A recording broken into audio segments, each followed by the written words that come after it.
रुकता है। आखिरकार एक पड़ोसी से रहा नहीं गया और उन्होंने लंदन में बैठे सौरभ को यह सच्चाई बता दी। ये बात सुनने के बाद सौरभ के पैरों तले जमीन खिसक गई। उसने जब मुस्कान से इस बारे में पूछा तो मुस्कान ने अपनी गलती मानने के बजाय उल्टा सौरभ से ही झगड़ा शुरू कर दिया। तुमको मुझ पर विश्वास करना है तो करो, वरना मुझे कोई फर्क नहीं पड़ता। मैं वही करूंगी जो मैं करना चाहती हूँ, मुस्कान ने बेबाकी से कह दिया। सौरभ टूट चुका था।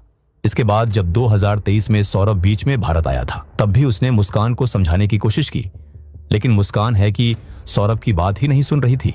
रोज रोज के झगड़ों और मुस्कान के कैरेक्टर को देखकर आखिरकार 2023 के अंत में सौरभ ने मुस्कान से डिवोर्स फाइल कर दिया। वह इस रिश्ते से बाहर आना चाहता था, लेकिन तभी मुस्कान के माता पिता ने सौरभ को समझाया और कहा कि शादी में उतार चढ़ाव आते रहते हैं, थोड़ा समय दो, सब ठीक हो जाएगा।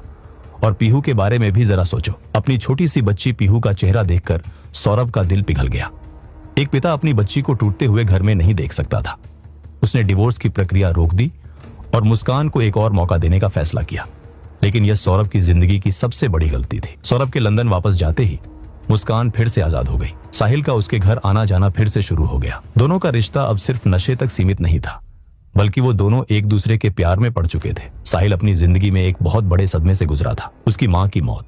साहिल अपनी मां से बहुत प्यार करता था और उनके जाने के बाद वह पूरी तरह टूट चुका था। इसी दुख से भागने के